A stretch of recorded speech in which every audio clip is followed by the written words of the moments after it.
Hello, everybody, and welcome to this Farmers Weekly transition webinar. I hope you're snugly tucked up next to a fire and not remotely viewing us in a cold vehicle or something. You've managed to get back to the house after what's been a pretty cold day, I think, everywhere. I'm your host, Hugh Broom. Normally, I present the Farmers Weekly podcast, but I've been asked to chair this webinar. And this evening, we are going to discuss the co-benefits of sustainable farm carbon sequestration strategies. Strategies to improve the economic situation on farm will very often result in also reducing carbon footprint, and this does provide a unique opportunity to manage land more strategically with socio-economic and environmental added benefits. Farms with a low carbon footprint are often the most efficient and profitable subject to land use type and sector. So today we're going to try and identify and understand the importance and the reasons behind the different carbon benchmarking results, particularly for emission sources such as methane, manure storage, and the management, soil nutrition management, and land use change. Hoping to find answers to questions like what improvements to emissions are specific to UK climate and soils? Are there any proven cost savings from increased carbon sequestration on farm? And what practical steps to take to expand income opportunities on the farm now?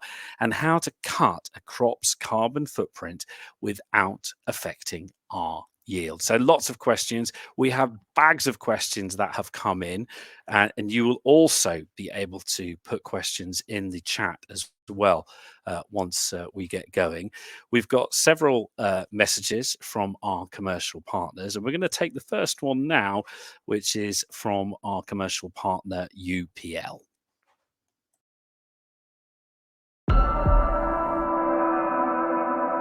Our planet faces challenges like never before. Soil health, water supply, food security, and of course, climate change. Agriculture, our deepest connection to the planet, must be part of the solution. Open Ag is an open network to reimagine sustainability for all. No limits, no borders. But sustainability means more than climate change. It means reducing agriculture's environmental impact, building the economic resilience of farmers, and ensuring food supply chains are secure.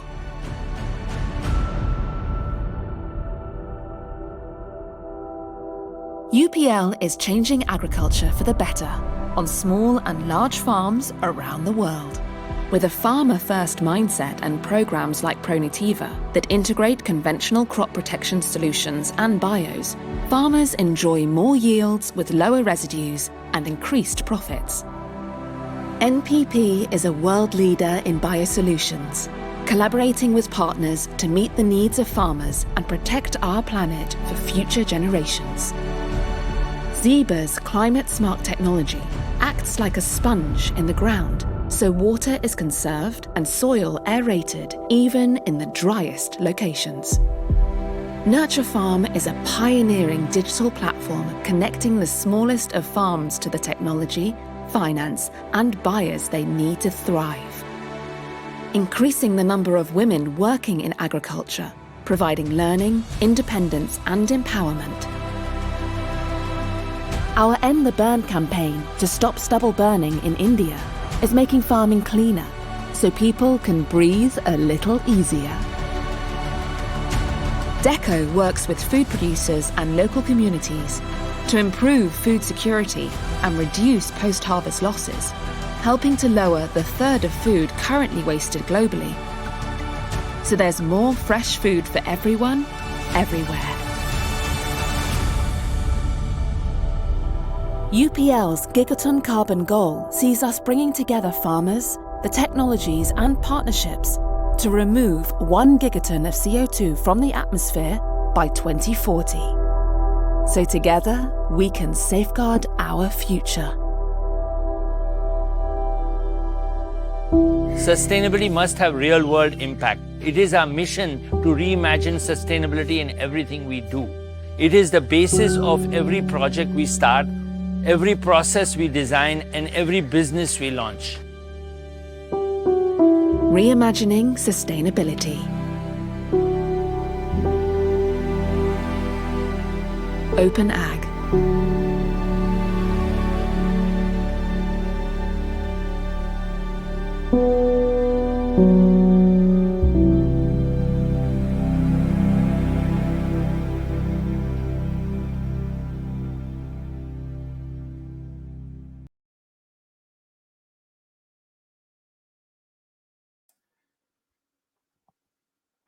And a very warm welcome back after that film from our commercial partners, UPL. Questions, as I said earlier, if you've got questions for the panel as we go along, you can put them live in the box. Just to say, Charlie Henry Smith has already asked a very pertinent question. He said, will the recording of this be available? Yes, this whole thing will be magicked into a beautiful podcast, which will be available in a week or two, so you can listen to then. Or if you hear something, and you will hear something amazing and insightful on today's webinar, you will be able to share it with your friends and tell them to listen to the podcast.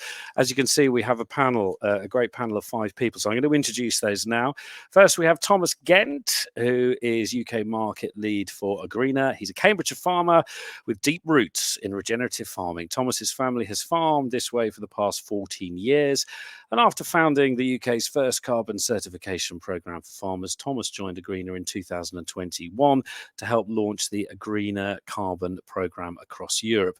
Agrina Carbon is now the largest soil carbon certification programme in Europe and operates in 14 European markets. Thomas performs the role of UK market lead. Thank you, Thomas. Rob Nightingale joins us tonight from Frontier, where he is the National Technical Sustainability Specialist. He works at Frontier as a sustainability specialist, supporting the business's sustainable crop production and technical teams. Rob is responsible for understanding the technical challenges facing agriculture and how they can drive sustainability goals for the future. He looks at combining practical crop production advice with viable long-term farming systems in mind, specialising in areas such as carbon sequestration and regen ag. Hugh Martineau joins us from consultancy group The Map of Ag, where he is the head of sustainability. He's worked on environmental management in agriculture for 20 years, focusing specifically on climate change and greenhouse gas emissions measurement in farming systems. Having worked on policy research for government and the European Commission, and now focuses mainly on supporting agri-food businesses with environmental strategy and measurement and monitoring approaches. Anthony Pearce is farm manager at Moat Farm in Buckinghamshire. He trained in finance before returning to the 900-acre family farm in 2014. Since then, the mixed farm has evolved. The cattle and sheep have gone, but Christmas turkeys and market-focused combinable crops remain.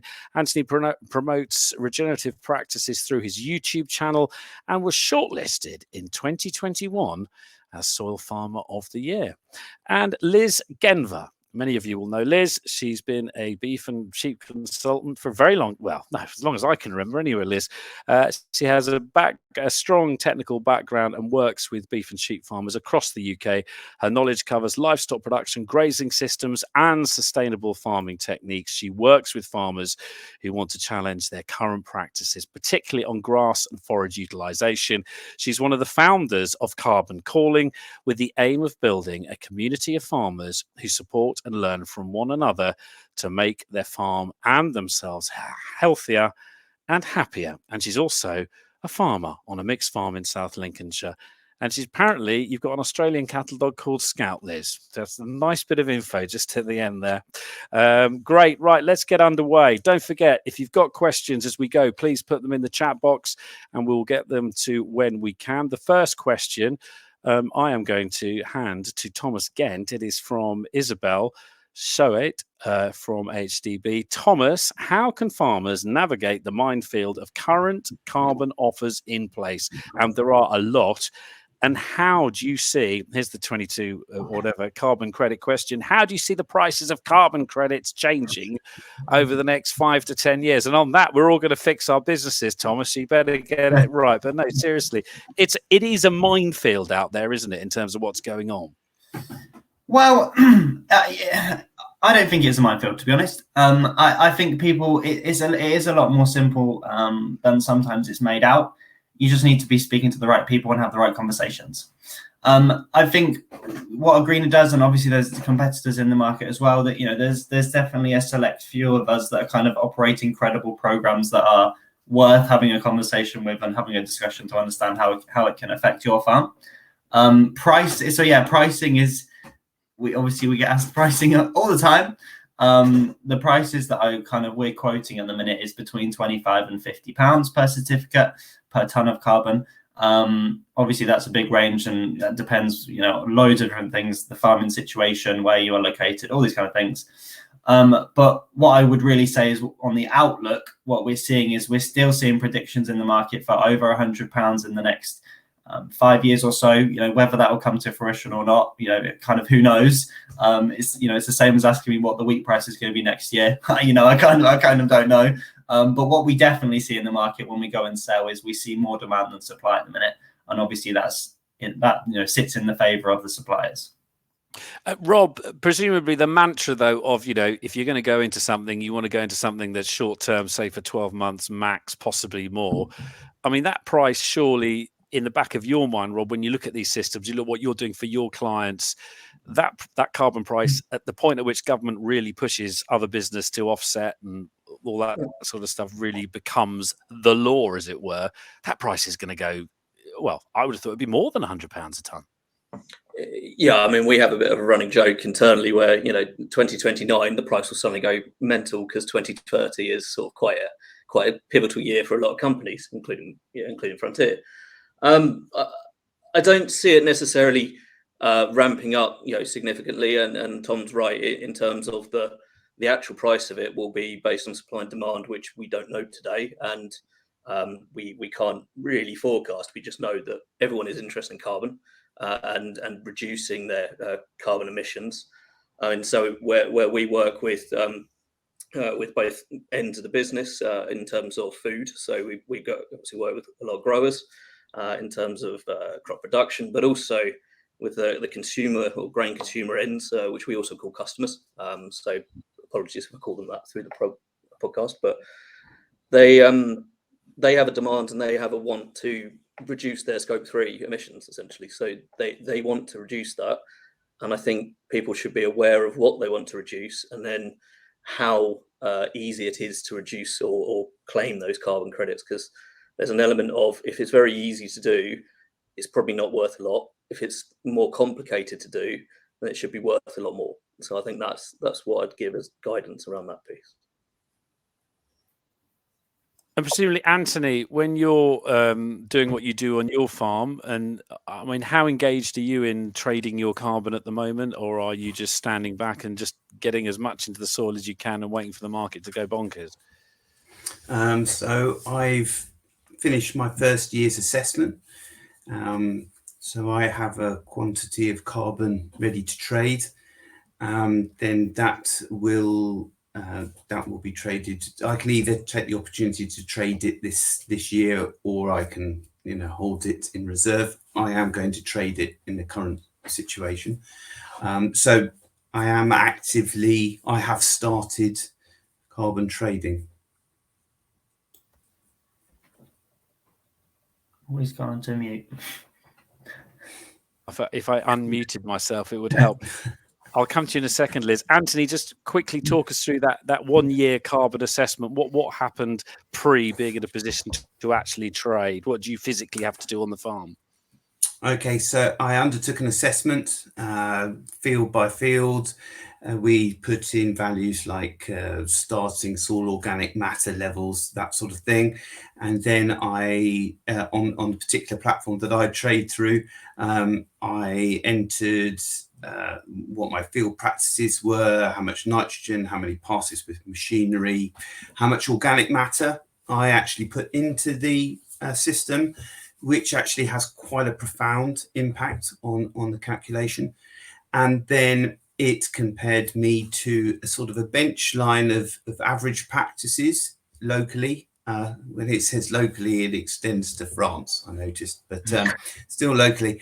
And then that sets a benchmark, and then it's my movement in relation to that benchmark. So this year I was fixing approximately, or the algorithm claims that I'm fixing approximately just over 2 tons per hectare within your day-to-day operation of the arable. Liz, you had your hand up. Only to tell you you're on mute. Oh right, sorry. Sorry, I wasn't very much. It wasn't even more insightful than that. I apologise. It wasn't any more insightful than that. That's great. I was going to say, Hugh Martin. Hugh's gone off my screen. Hugh, are you still there? I'm still here. Sorry, my camera seems to have just turned itself off. Oh, that's why. I just thought, yeah, no. So, Hugh, in terms of how you sit, because I mean, you do a lot of work right through the supply chain, working with arable growers and then working with people buying those products. I mean, presumably at the moment, again, everyone is sort of. It's a tricky balancing act between working out how long people commit to in terms of, sequestering carbon versus the value. Would you say? Yeah, and I would say that the primary benefit of having greater levels of organic matter in soil is really that it allows us to cycle nutrients more efficiently.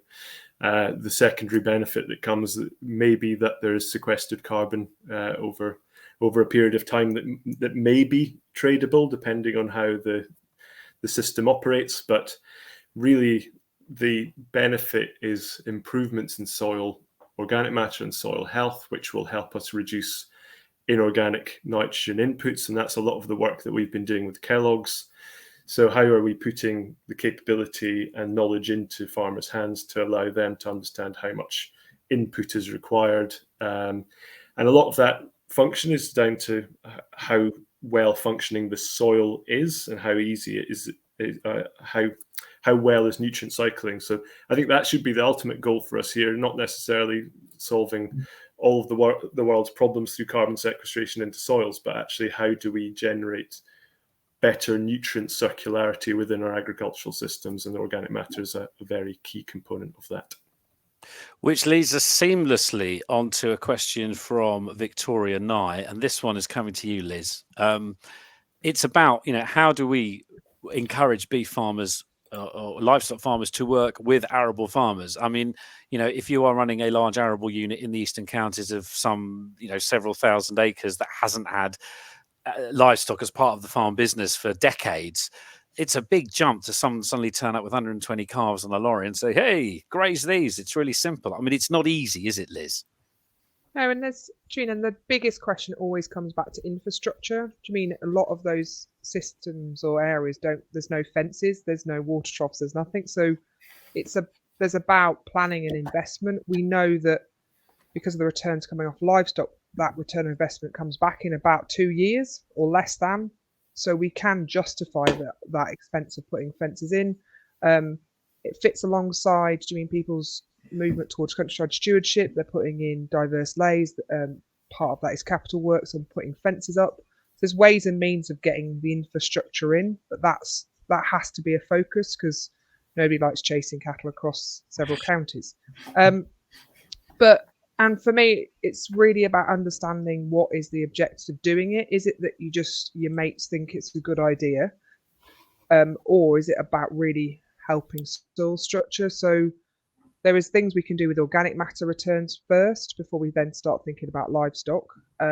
But as we move more towards soil health and certainly soil biology, that it's not a coincidence that quite a lot of the things that are found in rumens are what we're chasing from a soil biology perspective. So there is an inoculation effect that's happening with livestock in some of those systems. But for me, it's about doing the basics well, working with people who have experience of cattle or sheep. On a lot of those big arable farms, we're probably maybe two generations away from any experience of running livestock. So can you find a local grazier that wants access to land? I've set up it's called carbon dating. So this connection service between arable farmers and livestock. So where livestock farmers can be connected with those arable farms that are looking for opportunities, but they don't necessarily want the stock themselves. So there's lots of range of ways of doing it. The biggest challenge is about timing. So a lot of cover crops are coming into that sort of integrated system, but this year we've seen some serious problems after the cold weather in December, and magically animals have to disappear in the middle of February, which doesn't fit well with other systems. So we have to think about how they can fit in, but we've got some brilliant examples of how livestock are being reintroduced back into those fields, and we're seeing the yield benefit. Rob, when you're talking to your clients, and obviously the goal is to optimize our carbon, to optimize our soil structure and nutrient flow within that, clearly your first line of defense, if you're on an established arable unit, or the first line of action there, is to think about cover cropping and how you change that. At what point do you say, actually, we need to go beyond cover cropping here because we can deliver perhaps more than the cover cropping using livestock? I mean, it's a good question. It sort of goes to Liz's point of, why are you doing it? I think sometimes people would say, there's this whole, we get excited about Regenerative because it's a great system, and we go, right, okay, I've got to do everything. That means I need sheep. That means I need a, no-till drill, and I'm off. I think sometimes if your only source of organic matter is cover crops, then actually adding livestock into that will help speed that process up of helping your soil get to that, soil health or function, that sort of element. I think if you've got a lot of organic manures of a type coming into the system, and you've got a lot of organic matter coming in, you probably have quite a diverse element of sort of organic matter coming in, which is feeding your soil biology anyway. So if you've already got, lots of biosolids, lots of cattle FYM from a local home, I appreciate I'm talking in the east as well, but if you've got that coming in already, you probably already have some of that diversity of organic manure sources. But yeah, if you are purely just relying on cover crops to give you that organic matter element into your rotation, then adding the sheep in quicker, or cattle, would be of significant benefit, I think. And Anthony, do you have livestock? You obviously got your turkeys that you do seasonally, but do you have livestock coming in to graze things and hang around, or do you not bother?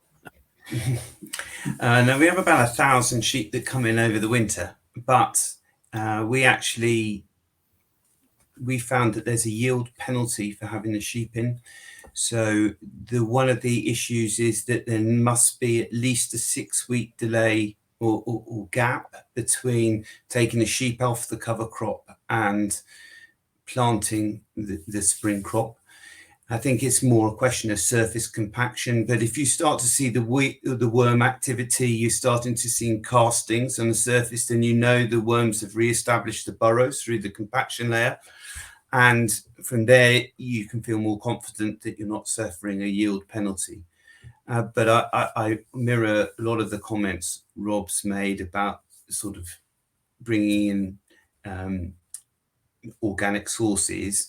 But, fundamentally, spreading organic matter is an expensive practice.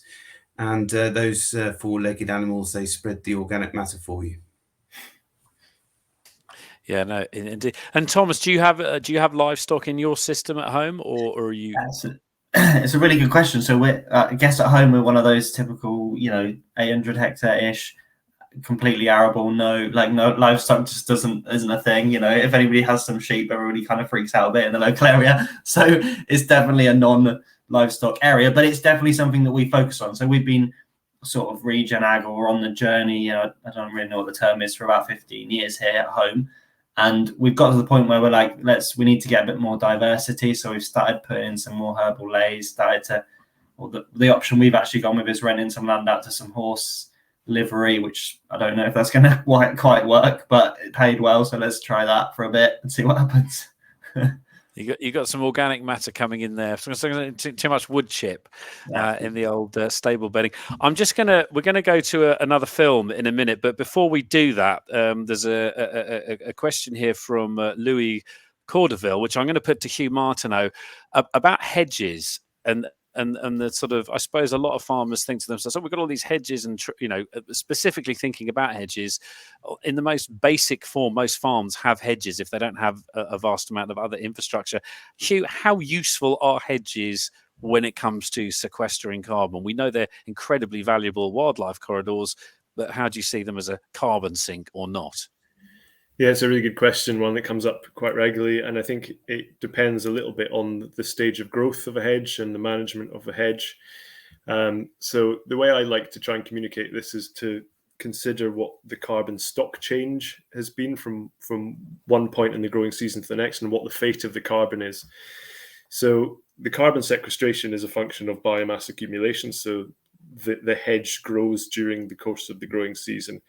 And then what happens to that new growth at any point in the year? So after the cutting date, after you're allowed to start cutting at the end of August and into September, if you're going in with the flail at that point and removing all of the biomass that has accumulated through the growing season, then all of that biomass will effectively be lost back to the atmosphere through the decomposition of that material. Some of it may end up in the base of the hedge as soil carbon, but generally speaking, those soils tend to be pretty rich in carbon already and not really readily able to sequester additional carbon. So most of it will be lost back to the atmosphere. Now, if you're cutting every 3 years, the same kind of applies really at the end of the day. If you're removing all of that biomass that is accumulated over that period, then it will be lost. So hedges are a really good carbon store. They store a lot of carbon, but unless we're adding more biomass to them year after year, then they're not actually sequestering very much additional carbon. Now, one to watch here is the GWCT have been working quite on a carbon code along for hedgerows. So that I think that'll be a useful thing to look at. We at home have been doing some ground-based LiDAR assessments of our hedgerows to assess how much additional carbon is sequestered over the course of a growing season as well. But the thing I really like to focus on is what's the fate of the carbon that's been sequestered, and is it permanent, or is it lost back to the atmosphere within a growing season or two? So yeah, very important habitat, but not the be all and end all. Certainly the answer when it comes to sequestering additional carbon, but they're a good store. Right, we're going to take a quick break now and take a second film from our commercial partners, Marks and Spencers.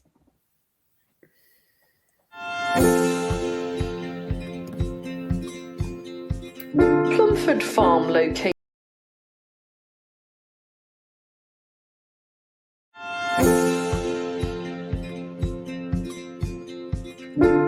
Farm located near Faversham in Kent supplies M&S with a range of heritage apple varieties and is one of the 5 indicator and innovation farms within the M&S Farming with Nature project. With approximately 50 hectares of orchards, the farm grows a number of core varieties, including Braeburn and Gala, as well as some niche varieties like Smitten, Rocket and Crimson Crisp. But their speciality are traditional heritage varieties, including Cornish Aromatic, Oakpin, Laxton Superbs and Adams Permain.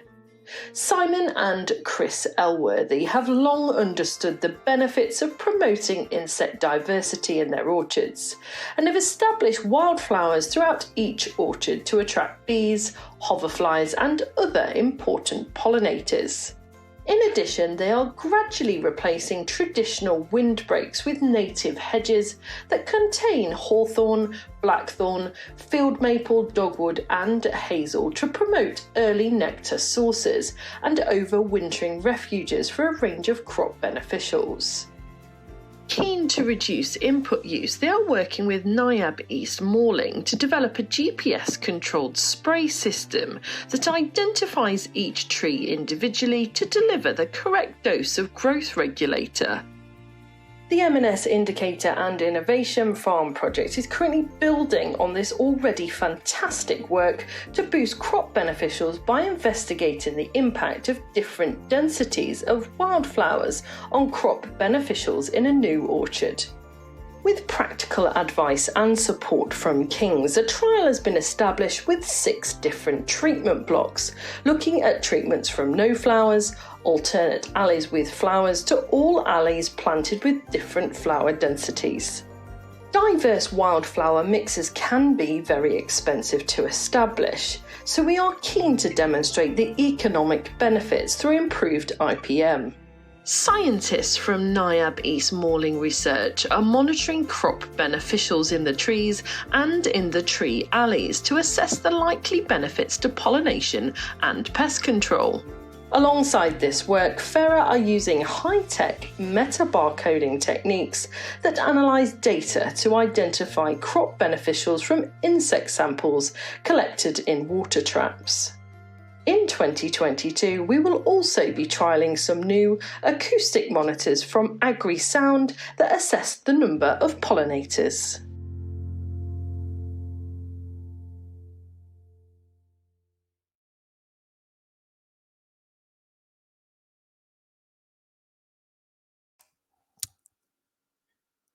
And welcome back to you. So next question, this comes from Jonathan Harrington. Jonathan says, I plough every 6 years when I plant potatoes. The other 5 years involve minimum cultivation, which helps to build up the organic matter in my soil. But this is largely lost when I grow potatoes.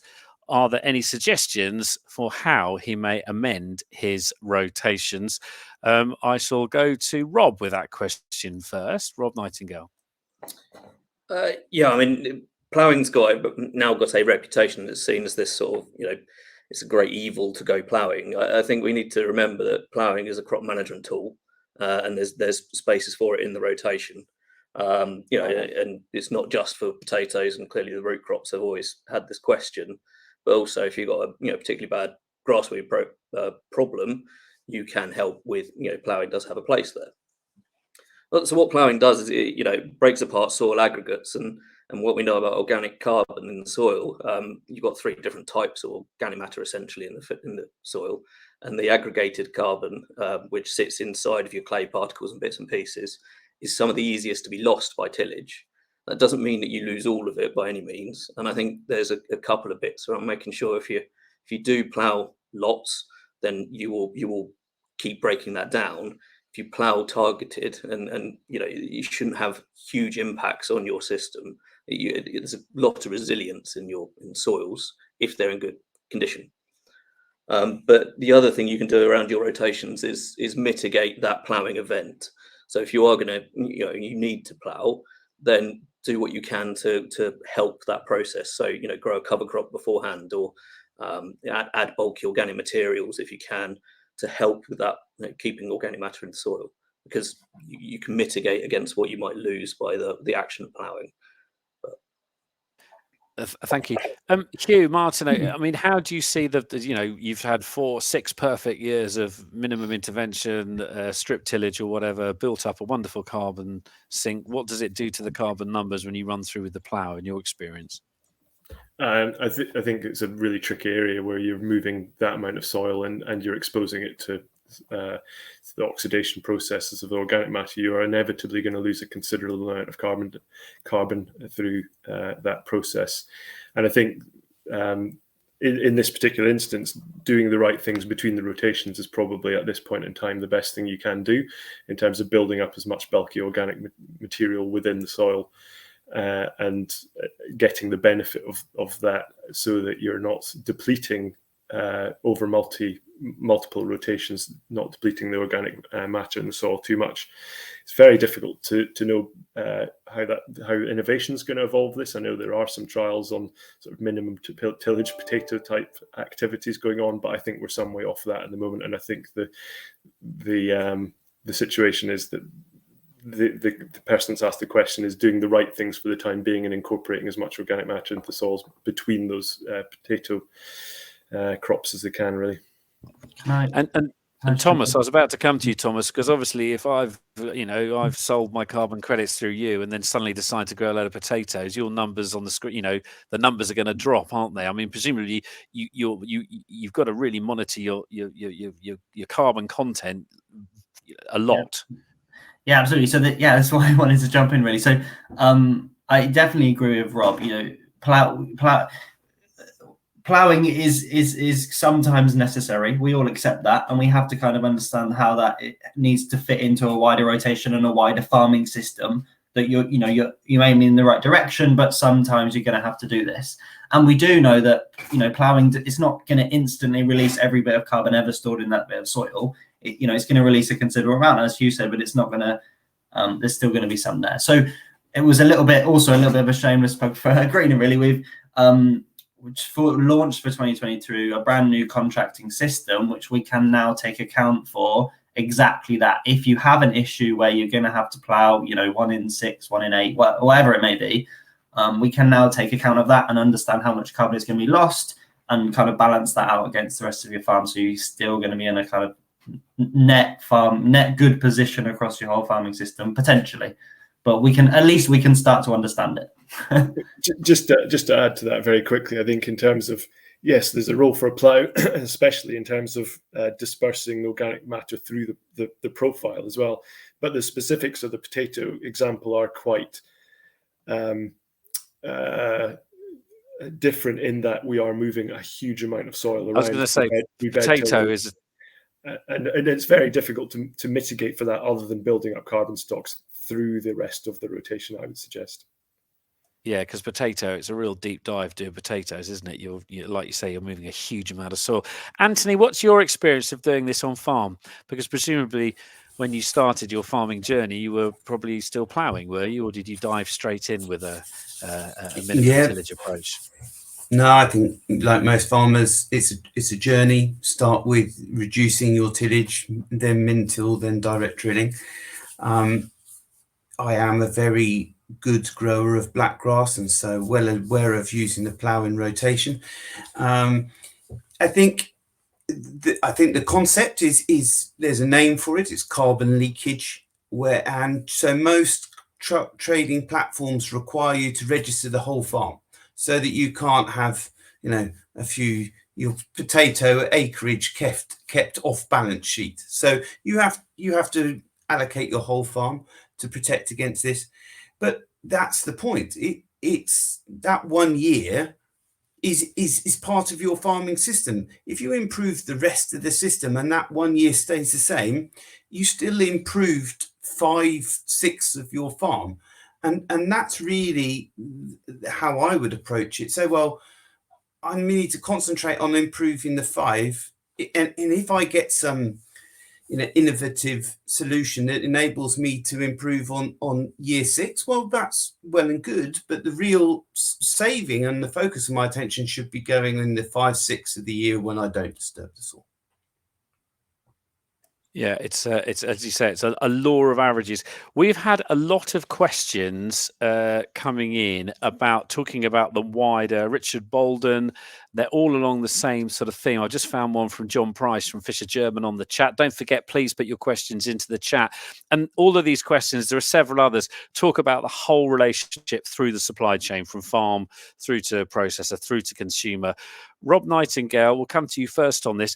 What's your take on this? So if I'm growing, amazing net zero beef, and I've done everything and I've worked my butt off to get all my systems on track on my farm, and yet the supplier comes along and pays me the going rate for the beef, I should be getting paid more for that, shouldn't I? Whether it's beef, wheat, chickens, apples, whatever.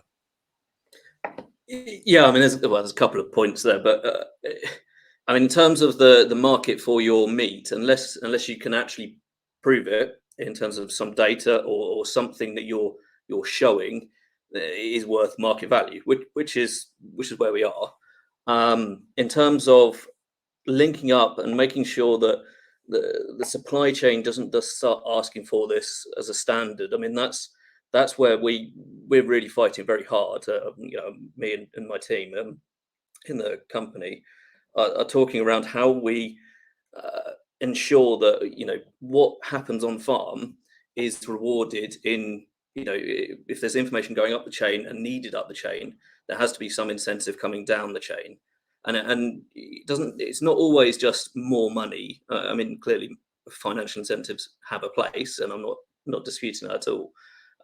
But there is also other value coming back down the chain, in terms of quicker movement off farm or better storage terms or something like that. There will be a tangible benefit to someone who's doing something. But definitely, initially, because we know it's, there's a high amount of management time. I mean, I've got a background as a farm manager. I'm well aware how long sort of gatekeeper and stuff took. If you're putting all this data together and it's not required today, there is a value to that, and we're really fighting hard to make sure that all the supply chain end are really aware of that, and also trying to make systems that are quicker and easier to use as well. That's another part we're involved in. And all come to the same conclusions. Hugh, you obviously work with Kellogg's and their supply chain with their growers. How do you see it? Are they getting added value for the extra work they're doing and the sort of environmental benefits they're bringing to the supply chain?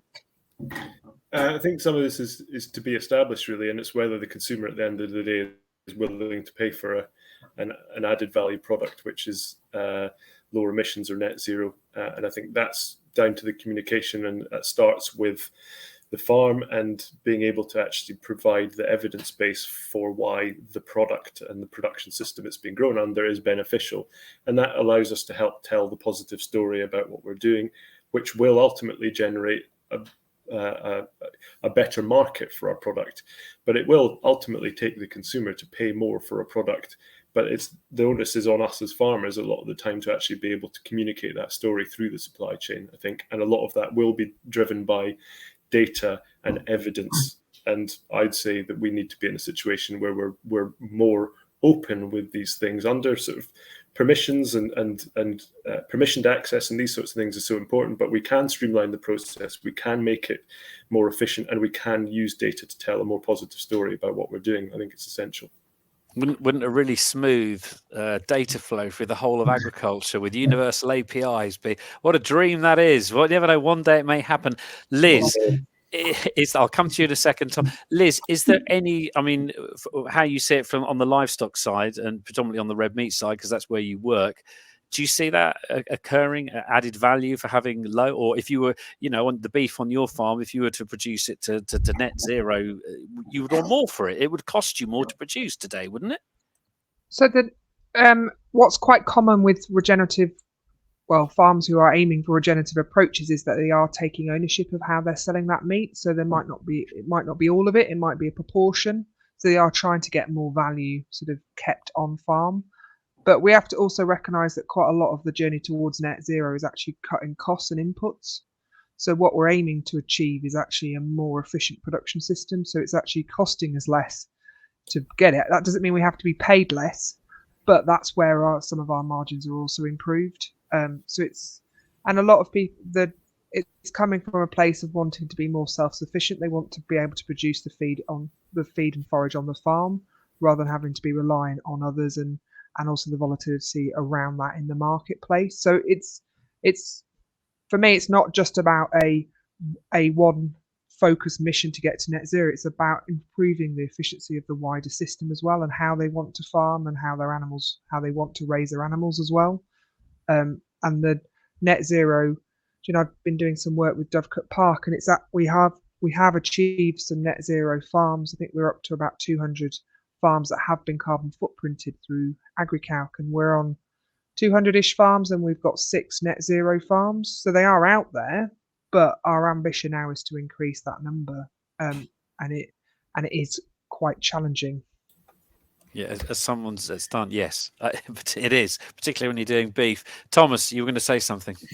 Yeah, sorry, I was very, very excited to talk. So I just really wanted to go back to what Rob and Hugh were saying. Really is, I really believe this is the most exciting time we've ever had in farming. We've never been in a position like we are now, where the supply chain has been more interested in what we're doing than they really ever have done.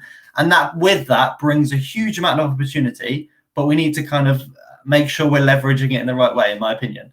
So these are, the supply chain players, we know what they're going to start to ask for. They're going to start to ask for our kind of carbon credentials and carbon numbers. And if we've got a position to be able to talk to them about it and have a discussion and understand it, we're going to be in a pretty strong position. The way that I looked at this on my farm is I'm quite nervous at some point they're going to come along and say, we want the carbon numbers. Fine. How much are you going to pay for it? Let's just hope they pay. Let's say they say £10,000, whatever it is. But I've got no way to compare that. I don't know if that's a lot of money or not. But once I start to produce a carbon certificate, that has a value, and I know in the market, if I were to trade that, I might not choose to, but if I were, I know that has a value of X, let's say £20,000. So what I'm then going to say to the supply chain partners that come and ask me is, you need to pay at least that, otherwise there's somebody else that's going to pay for it. So then the farmer starts to be in a stronger negotiating position, well, really probably than we ever have been before. And I really hope that's the power that we're going to bring to farmers, and I hope that Anthony and Rob will agree with me.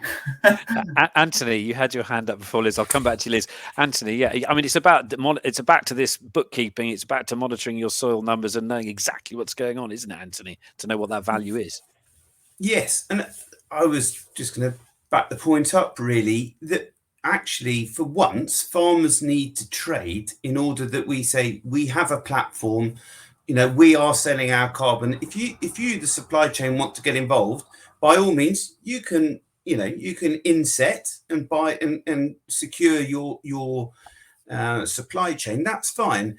The danger is a situation where something like the Arla example, where Arla has gone out and now set standards for its producers, and now the producers have to produce to that standard, or they get paid less, and that shouldn't be the case. This should be a premium for the actions you're taking, not used as a punishment.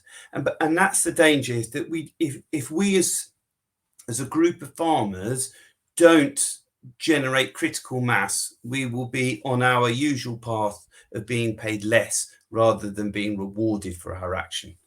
Although I would say in Arla's defence, where people have invested at whatever level they're on, they are getting paid significantly more than someone that hasn't. I mean, they're investing in the... But there's a middle ground, isn't there? And there's reward and... yeah, you're right. There is. I mean, we're already seeing it. In fact, the dairy chain's a good example, aren't we? Where we're already seeing it in some other parts of the dairy chain, where people are being asked a carbon footprint for this, that, and the other reason, but actually receiving no discernible benefit over and above what they're doing. So it's a tricky one. Liz, you were going to come back with another point. No, it was to do with the ability to trade when you've got mainly grassland. And that is a limitation at the moment in terms of the vast majority of carbon trading appears to be arable focused with a little bit of grass. And so particularly in a beef world where we're getting net zero farms, it's reliant on a lot of carbon sequestration being predicted via a tool. What would be useful is to be able to go out there and say, actually, let's actually be rewarded for the carbon that we're grazing animals on. And that is an area that needs significant improvement. So, Liz, to pick up on that just a second, then are you suggesting that we need to have a better mechanism for protection of carbon stock versus sequestration into historically degraded land? Well, in terms of grassland, let's not always assume that grassland isn't also degraded. Do you mean we have some opportunity to build up reserves in some grassland areas too? From a red meat perspective, we're sitting on a lot of grassland that is storing carbon stocks. Some of that is capable of increasing the amount of carbon that is being stored within it. But at the moment, there isn't enough information out there, or maybe it's not in my head, in terms of how we can get that information from the ground, organic matter, and put it through a carbon trading tool. No, I think grassland systems.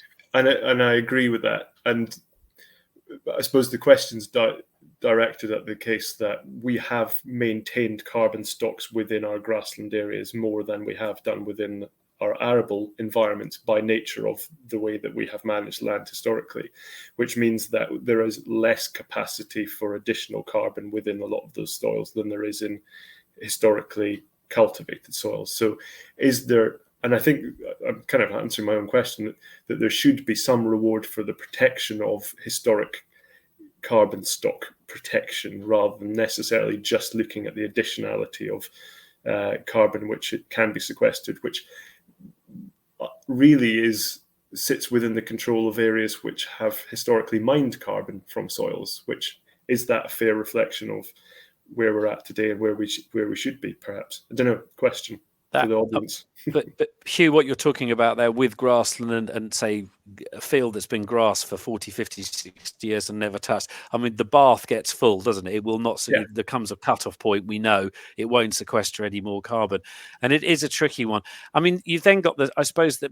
And to clarify, it won't increase carbon with its current management practices. If we change how we graze it, we can still potentially increase carbon. So how can so if we've got this old pasture on the existing position, so okay, let's start with a field that really hasn't been loved very much at all. It has genetically, the grass in it is pretty rubbish. It's been there, it's the field by the farm where everything always gets turned out because it's local, but it always seems to grow grass. So how do we reseed it? Or do we just graze it differently? How do you perceive that management tool? How do we get more in the bath, as it were, carbon-wise? So for me, it's about understanding where we are. So how do we get a good representative measure of the organic matter in there? Is it functional is another question. So is it just there hanging about and actually not doing anything useful to boost soil health? So it's always, maybe it's me, it's always about a baseline. What we know is rotation. As soon as we start to increase the management intensity of grazing, so moving towards rotational grazing, we are yielding more grass or growing more grass and generally increasing the amount of carbon that is being sequestered in that soil. As we move towards mob grazing and very management intensive grazing systems, that's where we're probably going to get to the point where we're getting as much carbon sequestered. But remembering the process that carbon is being captured within grassland, it's leaking out of the roots. So the more actively growing plants we've got, the more growth that's happening, the more leakage of carbon into the soil we're going to get. But presumably, it's got to be within a healthy population of soil biology too. Yes, but presumably there comes a point where you can rotationally graze it, you can mob graze it, you can techno graze it to within an inch of its life, and you just physically can't get any more carbon in the soil. Well, we turn it into peat soils. Peat soils are anywhere between 20-25% organic matter, so they are still being managed some of them are being managed within a grazing system, those high organic matter soils. They have other issues associated with pH control, but we can still put carbon into a lot of grassland soils, but we don't quite know where we are now, to be honest. Yeah, it's tricky. Anthony, you wanted to say something? Yeah, I just wanted to kind of remind everybody where regenerative farming came from. It came from the Great Plains, where they're 18, 20 foot of topsoil. This bath, come on then, Hugh, you're the beef farmer. How thick's your topsoil? Oh, well, in some places, I don't know, it must be 12 inches, is it? It must be, about 8 inches. Okay, so you've got another 19 feet to go before you top it out. So with regard to filling your bath, I think you've got a long way to go, Yeah, no, that's cool. I mean, the one thing that makes it over years, if you go onto the internet, there's a House of Lords, I think it's an agriculture report from about 2012, 14, and it talks about the value of grazing and sequestering carbon through grazing. And it looks at the devolved nations. And in Scotland and Wales, the administrations there are absolutely that the grazing grass is sequestering all this carbon. But when you look at the DEFRA numbers, apparently it doesn't in England. So I'm not, so I mean, it's a real tricky thing. I mean, there's platforms for measuring carbon, but this whole debate around grass, it is a tricky one. I mean, Thomas, do you see any light at the end of the tunnel to determine how useful grazed grass is as a carbon sink? Yeah, I mean, so I agree with Liz. Really, there's a lot of potential in grazing land, but as she says, all of the I'm not aware, but all of the carbon trading platforms that our competitors kind of thing, all of us, we only are focusing on arable at the minute, just because. And the pure reason why we focus on it is because we had to start somewhere, and this is kind of where there's a lot of data, and it's quite simple to get going. Grazing land is absolutely the next opportunity, and we're starting to see we're starting to look at it. Everybody's starting to look at it. So Liz is coming, don't worry, but it's going to take a little bit of time, I think. To follow on that, though, I mean, there's also the carbon market is geared towards additionality, because we all want to reduce the greenhouse gas emissions and start bringing that down, even though we're emitting more and more every year. But the bit that I think is really important is that there's not a market at the moment, as Hugh's saying, for protected carbon. it's all about additional carbon. But if you're someone who's been doing, has good practice that has increased your soil organic carbon to a level in a soil which you cannot get any more, or you can't get any more quicker, taking on board Liz's points and Anthony's points around you can keep growing soil. If you find you get to that point, and the models do start topping out, because that's what the models start thinking about, you almost need a payment to have protected what you've got. Otherwise, what's to stop you saying, or the next person coming along and saying, well, I'm not going to do this anymore. I'm going to go out and out for yield and throw loads of nitrogen back at it, go ploughing again, whatever you need to do, and all that soil organic carbon goes again. So I think that there's almost like this second level of payment or incentive that needs to come along about protecting carbon stocks. It's interesting. Duncan Rawson on the chat says, is there not a moral question here? Why should farmers receive income? It's exactly what you just said, for selling carbon credits from soil improvements that they can take advantage of because they degraded the soil in the first place. So it totally fits in with that. It is really tricky. Hugh, as the eminent scientist in the room, I mean, do you, and we've talked about the difficulties of working out what grazing land is sequestering. When we talk about these 67 or how many different carbon footprinting platforms there are out there, do you see any light at the end of the tunnel in terms of aligning, having a standard, whether we're talking about the carbon footprinting of our business? Obviously, we can work out the soil organic matter. That's a pretty standard protocol to work that out. But it is hugely confusing, isn't it? Sorry, I was slightly thrown by being described as an eminent scientist. I was wondering whether that was directed at me or not, and you got my name wrong. Anyway, in terms of unification of various different calculation engines, it's a topic that comes up in just about every farmer discussion that I have.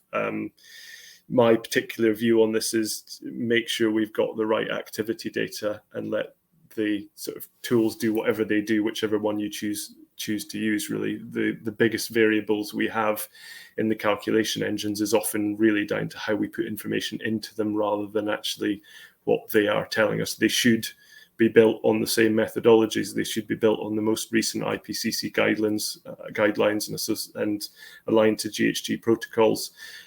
We know there's some differences between how tools operate to a certain extent, but let's not get too bogged down in the methods and make sure we're getting the right activity data into them. That would be my suggestion on that, really. Thomas, I mean, it must be frustrating for you because you're out there trying to do your thing and people are coming and throwing all sorts of different numbers at you and you think, well, hang on, they're all doing the same thing. Why does it vary? Yeah, so I think like I agree with you. It's the thing that we always talk about, and also there is a bit of misconception. Like, if you actually use the systems and put in exactly the same numbers in exactly the same way, there is actually not a huge amount of difference. Most of the difference that people talk about is, well, probably not human error, but kind of lack of putting the data in the right way error. I don't know quite what to term that as. And also the thing that I would really just mention is there's quite a big difference between doing a carbon footprint as a whole farm and doing a calculation to produce a carbon certificate that is tradable asset in the market. They are obviously, there's a lot of overlap, but they are kind of separate ways to do it. And really, in terms of when people quote there's 70 plus whatever programs, they're generally talking about carbon footprinting tools, carbon trading operations. There is really only a handful. That's brilliant. Look, guys, thank you very much. We're going to pause for another one of our commercial partner films. And this one is coming from our commercial partner, Lloyds Bank.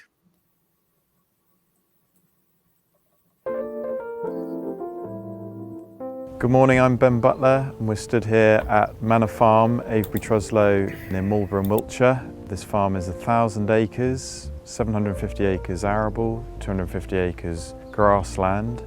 We have a mixed rotation here on the arable side of winter wheat, winter barley, winter oilseed rape, and then in the spring we plant spring barley, spring beans and linseed.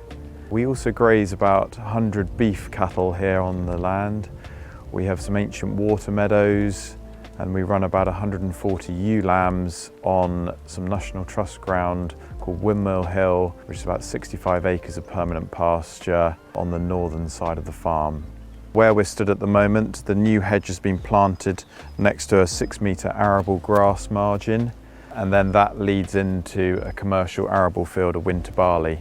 I think this demonstrates how you can farm hand in hand with conservation and commercial arable farming. The hedge fits very nicely adjacent to the ancient track.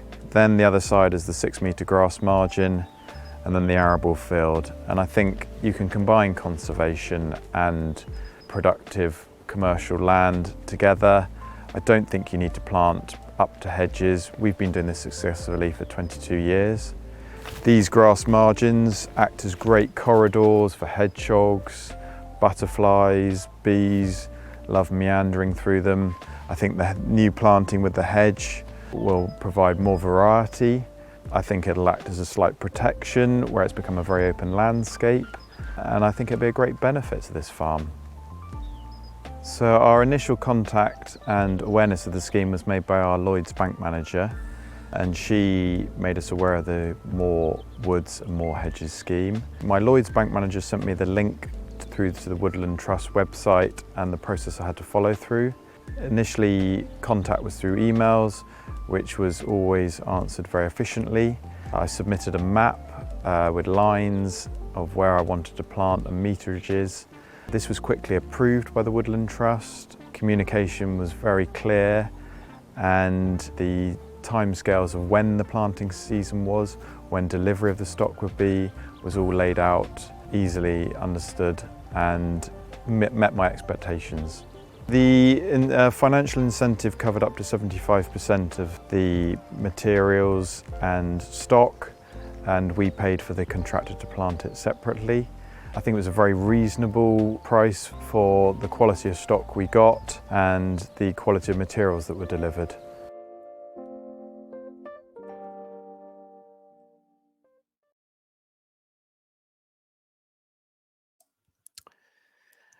Welcome back. Thank you very much to our partner Lloyds Bank there for that film. Right, let's move on. Jack Pearce. Looks like Jack works for Savills. He's a farm consultant. What are the alternatives to Roundup? Because obviously that's pretty key to a lot of these minimum intervention systems. Rob Nightingale. I wish I had a Roundup 2 on my sleeve. If I did, I wouldn't be on this podcast. I'd be making money somewhere. Yeah, it's definitely, it is without a doubt a huge pillar, and it is it's very much needed in all the sectors for not just for regen ag and the sort of the destroying cover crops and making sure we keep on top of weeds, and we all know what cooch was like when that came down, although I don't, because I'm born after Roundup. But anyway, I think there's definitely ways and means of getting around a few of the problems, but without doubt it is cooch that is the big problem. So you'd have to keep on top of that, and I think we need to do everything we can to keep glyphosate. But glyphosate has also got a role in that it's reduced labour on farm a lot. That weed control was the biggest source of labour requirement and the biggest competition with crops. So if you could go back to a system and try and do minimum ploughing or strip tillage maybe, and try and get an area which is not cropped, and then there is in-crop herbicides you could use, but it'll put huge pressure on the system because obviously they tend to have resistance management problems from there. But yeah, it's very important without a doubt. As someone in my formative years spent many an hour on a tractor driving up and down trying to harrow out the cooch and the sterile seedbeds, yeah, it certainly saves a lot of fuel burn. Anthony, you were put your hand up as soon as the Roundup question came in. Yes, I think, whatever your system is, you're going to have a weed that, currently, brome or ryegrass is becoming a more pertinent problem. And if we're doing more grass in a rotation, maybe ryegrass will become more relevant. So whatever your system is, you're going to have a weed. As far as Roundup goes and cover crops, really, that was me putting my hand up. It's about designing the cover crop so that, Liz was complaining previously about cover crops dying. If you've got a frost sensitive cover crop is going to die when it gets frosty. It's going to open up the cover. Maybe you want to have, better access to the black grass in the under canopy. So designing your cover crop is relevant. If you want it to go all the way through to the spring, then termination, mechanical termination, as well as glyphosate will be an issue. So I don't think it's an insurmountable problem. It is a problem that you need to think about. And really, that would be my takeaway from regenerative farming, is it takes a lot more management, a lot more thinking. Liz was talking about, management intensive grazing. I think it's just as easy to describe regenerative farming as management intensive arable. Yeah, it is a tricky one. Hugh, do you want to add anything to the glyphosate debate, or the? I mean, because some people say, well, look, you can have all the frost-sensitive cover crops you want, and you get perfect dieback by the middle of February, ready for your spring entry. But if it's full of couch grass as well or back grass, how are you going to get on top of that? And it's a real, this reliance, this use of glyphosate is potentially an Achilles heel. I mean, not just to regen, to other systems as well, but obviously if you've got mixed systems, and it's back to the sort of, some people would say, well, you just get the plough up, but then boom, we've just lost all Thomas's carbon, and our carbon contracts just, dive. Well, how do you see it, Hugh? I don't really feel best qualified to comment on the replacements for glyphosate, really, other than to say we will have to adapt at some point. It's likely that we will lose it at some point down the line, and as a group of people, farmers, we are an adaptable bunch, and we will find a solution to it. Presumably, Liz, eating things, grazing things hard at the right time of year could do quite a good job. To be flippant, I was going to say sheep, but that doesn't float everybody's boat. And as Anthony has found out, they don't like blackgrass. So yeah, so there is a role for livestock within it. But yeah, I appreciate it's not a way to destroy hundreds of acres of crop in a week. But there is a role within livestock for certain of those systems. For me, it's for understanding what's happening to make sure why that grass or weed or whatever it is starting to dominate within that. I've recently gone I've read The Love of Soil and went to a Nicole Masters course, and the relationship between fungal ratios and blackgrass is something that we need to think about. So glyphosate is easy. I agree with Anthony. We've gone for an easy route. The route now isn't quite as easy, but that doesn't mean it's insurmountable. It's just we need to think about it a bit more. Let's get back to carbon specifics. Obviously, that stuff's really important as well. We're just talking about lots. In fact, there's just a ridiculous number of questions coming in on the chat and on the previous. A biochar. I'm going to throw, because you mentioned an interest in biochar before we started, Liz, when we were in our hypothetical green room talking off camera. What's the deal with biochar? Can I suddenly amazingly up my soil carbon by effectively creating lots of charcoal and putting it back on my land? What's the function here? Has it got a role to play? I would say, a beginner of biochar. So I've got a few farmers who are really interested in using it, and most of the work that you can look at has been developed not in temperate countries. A lot of the work's been done in tropical countries, but wherever you see it, it seems to benefit everything. So you can have better water retention, better nutrient retention, and improved crop yields. So it does appear to be a miracle cure for lots of things. They are mixing it within compost. They're also feeding it to things. Biochar base is a very fine charcoal. So because it has a massive amount of absorbent sites, so it can take on a lot of within diets. It can take out certain toxins as well as other things. So it appears to be a miracle cure for everything. The challenge with that as an idea is it raises my suspicion levels because it feels a bit snake oily. In reality, I think I know of a handful of farmers that are starting to use it at scale here, but we're not seeing it at scale here yet. But it is something that we need to look into more, definitely. Just because every study you look at shows a benefit. Yeah, I mean, it's something that was happening thousands of years ago. I know from when we had a guy doing charcoal burning on our farm about 15 years ago, there was still a round patch by the brook where the charcoal was, which just looks better than everything else, and that's in an old pasture. Rob, do you see? I mean, commercially, I mean, if we're going to start improving the UK soils with biochar, we're going to need a lot of charcoal kilns, aren't we? We have to have a lot of barbecues. How do we get there? I mean, so biochar, I mean, there's a lot of biochar produced, which is because the carbon emissions come from the carbon reduction, comes from treating the waste as well. So, I've heard of tire-based biochar, for example, and then that burnt tires ends up in, bottoms of roadways and that sort of thing. So there's other sectors already doing this, and the carbon reduction comes from the handling of the waste, not the going into the soil. So there's that piece, and then I mean, there is opportunity for all sorts of waste to end up as biochar. But then, from what I understand of it, and I'm much in the same camp as Liz, I'm very much a beginner here, but you can make biochar, and if you produce it from one source versus another, it's completely different. And I think we need to be quite aware of that. That biochar is a type of, it's like organic manures. Cattle, sheep, pig are all very different. Biochars from different wastes will be very different. So I think we need to be aware of what they are, and also aware of how they end up as a waste, because you might need a waste permit for it, or is it going to become a fertilizer? If it becomes a fertilizer, it needs to go through a regulation process and so on. So there's quite a few moving parts, but I know there's various projects, and I think Newcastle or Nottingham, one of the two, it's definitely heavily involved in this and starting to work out how to make it work. Hugh, have you come across biochar at all?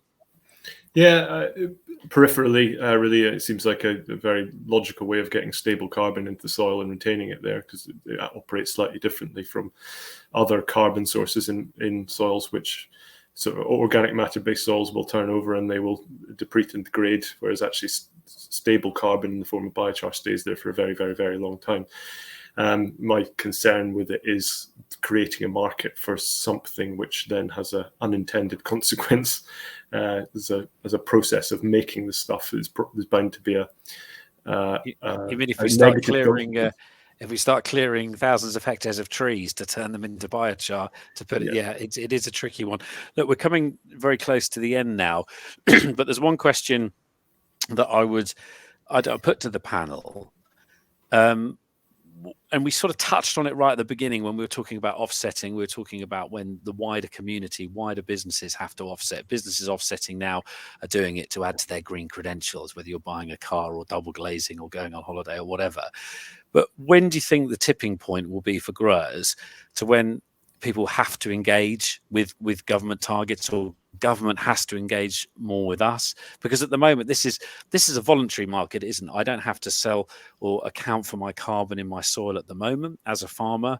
But at some point, if we are to hit net zero, one, the value of that carbon has got to go up. But also, we've got to have a change in mindset completely about how we manage our soils, our farms, our carbon. Who wants to jump in on that one first? Thomas. Yeah, I can go. Yeah. So, I was maybe to take this question slightly differently, but really looking at this from a financial, as a farmer, when's the financial tipping point that I should start to move in this direction? And I don't really mean trading carbon. I just mean looking at your farm in a different way and starting to move more towards the regen ag direction. And I would say we're very past the tipping point of that, even if you just look at this in a financial situation. What I've seen on my farm, and probably hopefully Anthony agrees as well, is the carbon is not going to make you a millionaire. The real financial benefit of this is the reduction in fertilizers, labor, diesel, all of those other things. The kind of carbon credentials and the carbon benefit from this is kind of the cherry on the cake, and the kind of extra push, the extra encouragement in this direction. The improvements of this system that bring to your bank balance is far, is already past that tipping point, I believe. And as we see as we see the carbon price start to increase, it's just going to get further and further. What's your take on this, Hugh? I think that the government are delegating responsibility to private markets for something that they should be stumping up for, because they are going to ultimately need it to meet their targets. I don't personally feel it's appropriate to sell carbon out of agriculture to other industry sectors. But then I have days where I think actually it brings a useful bit of catalyst funding into pushing us in the right direction. So yeah, no, I sort of flip flop a little bit between the appropriateness and the integrity of the carbon markets, and doing what they're intended to do, I suppose, in some ways to catalyze activity is important, but conscious solving of other market areas is not an acceptable way to operate a carbon market, I don't think. Anthony, how do you see it? When do you think the market will change, or do you think government should do more, or is the private sector going to help us get to net zero? I think Thomas would know more about this than me, but I believe that there are sectors where it's compulsory, and the grave danger is that we are, as agriculture in general, is perceived as an emitter with a problem. And I think Manette and the NFU's taken a good forward step in saying they want, to encourage us to get to net zero, to try and delay that. But my concern would be that if we don't start making progress, then it will become mandatory. And so I think at the moment where it's a voluntary scheme, and the platform that I'm working on only insets, so I can only sell my credits in my supply chain. I can't sell it to an airline, so there's no greenwashing issues there. But I'm much more comfortable working in that situation where I'm being rewarded for my supply chain than I am to either being having mandatory enforcement, or having to sell in an open market for some other airline to greenwash. So that's where I see the situation at the moment. And Rob, how do you see it with presumably many of your growers are very interested in this, and they're just getting on and getting it right to make their farms more profitable. Yeah, I think there's more of a moral question in some ways, but it almost comes down to there's a couple of things we need to do. We need to reduce the emissions we're producing, not just as agriculture, but as a whole country. And I think the government is looking at this as sector by sector, much like we do. We look at arable and beef and so on. And I think that is possibly to make each sector aware of its own emissions and reduce those. And I think that's the real piece, is reducing emissions. The sequestration potential we have as agriculture is fantastic. And I think we should make the most of that. But actually net zero as a country by 2050, I think we need to understand what is essential emissions, because we all know, and the old adage, everyone needs a farmer 3 times a day because that's where your food comes from. I think that that's a set of essential emissions. Something that's frivolous is non-essential emissions, but I'm not going to be the person who sits here and tells you which ones are which. That's what I always say. Look, we're less than 10% of UK total emissions, and we feed you. So just stop going on holiday. No, I can't tell you to stop going on holiday. Liz, how do you see it? Tipping point. Certainly you're seeing all the work you do within the red meat sector. Is the market going to drive this, or are people going to need a push? I think it's back to the challenge we've got at the moment is there's massive land use conflicts coming. So actually what's happening is that really good beef and sheep farms are being taken out and put in with trees. So what we've got to do is to provide a clear alternative to that. And so whether it's agroforestry, whether it's understanding what that grassland can do, but it is about providing quite clear guidance for that, or that we will lose quite a lot, as you see it in New Zealand, in terms of lots of land that was producing food is no longer producing food. So that's the thing, is something we have to be really watchful of. But for me, it's still getting our own house in order for farmers to understand where they are, what they can do differently. For me, it also sits alongside a input price. So the carbon footprint a lot of farms have reduced recently just because fertilizer price has been so high. It's not a noble endeavor, but that's reality. So I think it's evolving as input prices are also staying high. That's good. Our discussion about biochar actually stirred up a bit of Neil Groom says we can't be burning products and releasing CO2 to produce biochar type products. It's morally wrong, which we sort of touched. So thank you for that, Neil. And also, we also have, oh, it's gone out of my chat. It was there. Oh, no, it's in the other one. Here we go. We have, and I can't see the name of the lady, but she's at Coventry University and she has been doing some research on biochar, and she wants to get in touch with you, Liz. So there we go. We've hooked you up with another person. Some more carbon dating. There are so many questions coming in on this. I mean, we could probably have an equally innocuously titled webinar and fill another hour and quarter 3 or 4 times over with the questions coming in on this, because it's such a huge subject. But that is about all the time we have got today to discuss this. So I'd like to thank our panel. So Liz Gember, thank you so much. Hugh Martineau from Map of Ag, thank you very much. Anthony Pearce, live from his farm in Buckinghamshire, thank you. Rob Nightingale from Frontier and Thomas Gemp from Agrina.